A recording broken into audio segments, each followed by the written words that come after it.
नमस्कार दोस्तों, स्वागत है आपका मेरी YouTube चैनल काली रात फाइल्स पर। आज की कहानी है आर्यन जी की, जो छुट्टियों में अपने 3 दोस्तों के साथ घूमने गए थे। वहां उनके साथ क्या हुआ, इस कहानी को आर्यन जी के नजरिए से सुनते हैं। यार, मैं तुम्हें यकीन नहीं दिला सकता कि उस रात क्या हुआ था। मुझे आज भी ठीक से नींद नहीं आती। मैं हमेशा शांत रहता हूं, किसी भी चीज में फालतू डर या अंधविश्वास नहीं रखता, लेकिन देवदार हवेली, उस जगह ने मेरे सारे तर्क तोड़ दिए। शहर की भीड़ से दूर मैंने हिमाचल के एकांत पहाड़ों में एक पुरानी हवेली किराए पर ली थी। नाम था देवदार हवेली।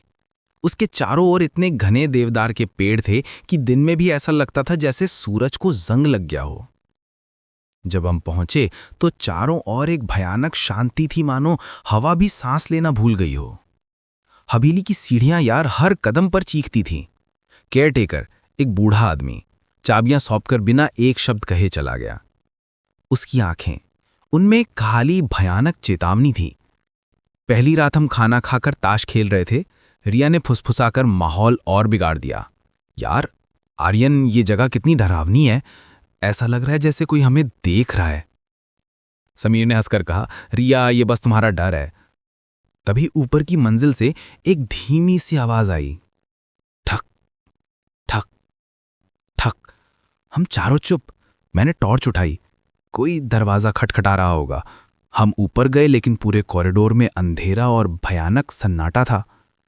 आवाज एक बंद जंग लगे ताले वाले दरवाजे के पास से आ रही थी।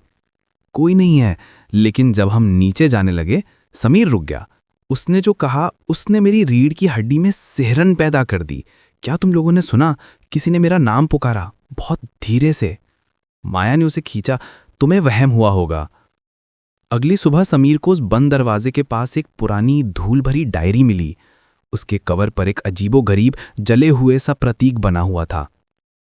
उस डायरी ने समीर को पूरी तरह से निगल लिया। वो दिन भर गुमसुम रहने लगा, बस उस डायरी को पलटता रहता। रात को रिया मेरे पास आई। उसने डरते हुए कहा, आर्यन, समीर की आंखें थोड़ी अलग लग रही हैं, उनमें एक खालीपन है। जब मैंने समीर से पूछा कि क्या वो ठीक है, तो उसकी आवाज़ ठंडी थी। उसने कहा, हाँ, बस मुझे लगता है कि मैं उस बंद कमरे का रहस्य समझ गया हूँ। हवेली हमें कुछ बताना चाहती है। उस रात माया ने किचन में दूध का ग्लास गिरा दिया। वो मुड़ी और जब वापस देखा तो दूध के छींटे फर्श पर अपने आप उसी अजीब प्रतीक का आकार ले रहे थे। वो इतनी घबरा गई कि उसका चेहरा सफेद पड़ गया था। जब उसने दोबारा देखा तो वो प्रतीक गायब था, केवल फैला हुआ दूध। इस घटना के बाद हम चारों मेरे तर्क के बावजूद जान गए थे कि कुछ बहुत बुरा हो रहा है। मैंने तय कर लिया कि हम अब एक पल नहीं रुकेंगे। मैंने फोन उठाया, कोई नेटवर्क नहीं। कार की चाबी गायब। मैं चिल्लाया, कोई मजाक कर रहा है। कोई मजाक नहीं है, समीर की आवाज आई। वो पीछे खड़ा था। उसकी आंखें अब सचमुच पूरी तरह से खाली थीं। हमें इसे पूरा करना होगा। समीर ने हमें उस हवेली के तहखाने में जाने का रास्ता बताया, जिसका दरवाजा एक पुरानी कालीन के नीचे छुपा था। हमने जबरदस्ती दरवाजा खोला। अंदर भयानक बदबू, नमी और बीच में जमीन पर वही प्रतीक कोयले से बड़े आकार में बना हुआ था। और उस प्रतीक के ठीक बीच में हमारी कार की चाबी रखी थी।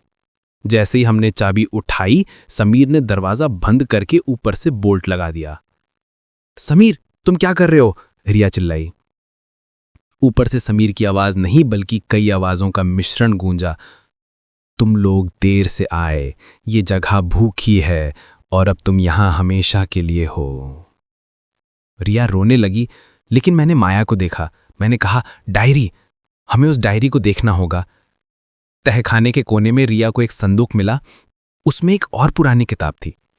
आखिरी पन्ने पर खून से लिखा था, देवदार की भूख केवल तभी मिटती है जब 4 आत्माओं में से एक अपनी इच्छा से उस प्रतीक पर अपनी नींद कुर्बान कर दे।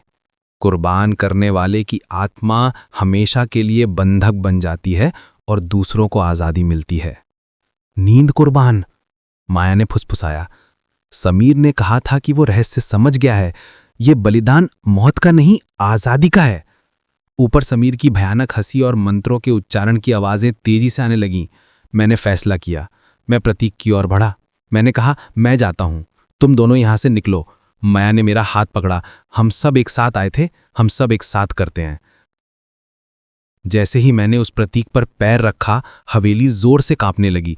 ऊपर समीर चीखने लगा। तभी रिया को याद आया, समीर की डायरी में उस प्रतीक को खत्म करने का एक तरीका लिखा था। जला दो।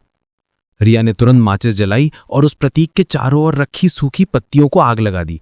आग की लपटें जैसे ही प्रतीक को छूने लगीं, एक भयानक अनंत चीख पूरी हवेली में गूंज उठी और धड़ाम से तहखाने का दरवाजा खुल गया। हम तीनों तेजी से भागे। समीर जमीन पर गिरा हुआ था, बर्फ की तरह ठंडा। हमने उसे कार में खींचा और भाग निकले। जब हम हाईवे पर पहुंचे, समीर की आंखें खुली। क्या हुआ? उसने पूछा। वो बिल्कुल ठीक था, मुझे बस इतना याद है कि मुझे नींद आ रही थी और फिर एक भयानक अंधेरा। हम सुरक्षित थे, हम बच गए। 1 महीना हो गया था, सब कुछ सामान्य हो गया था। रिया, माया और मैं समीर का इंतजार कर रहे थे। दरवाजा खुला और समीर अंदर आया। उसने जैकेट उतारी। उसकी बांह पर, बिल्कुल उसी जगह जहां उसने डायरी पकड़ी थी, एक गहरा काला जला हुआ निशान बना हुआ था, वही प्रतीक। उसने मेज पर अपनी चाबियां फेंकी। चाबियां जमीन पर गिरीं और कुछ क्षण के लिए फर्श पर पड़ी धूल में उन्होंने वही प्रतीक बना दिया। समीर ने अपनी खाली आंखों से हमारी ओर देखा और धीरे से फुसफुसाया। लेकिन वो आवाज समीर की नहीं थी। वो वही पुरानी गूंजने वाली आवाज थी जो हमने तहखाने के दरवाजे पर सुनी थी। हमने शांत रात नहीं खरीदी दोस्तों, हमने देवदार हवेली खरीदी। वो कमरे की ओर बढ़ा। उसकी परछाई दीवार पर एक पल के लिए कांपी और उस परछाई में 4 नहीं 5 लोगों की आकृति दिखाई दी। ठक ठक ठक। अब दस्तक हवेली में नहीं हो रही है यार, ये दस्तक हमारे दिलों में हो रही है।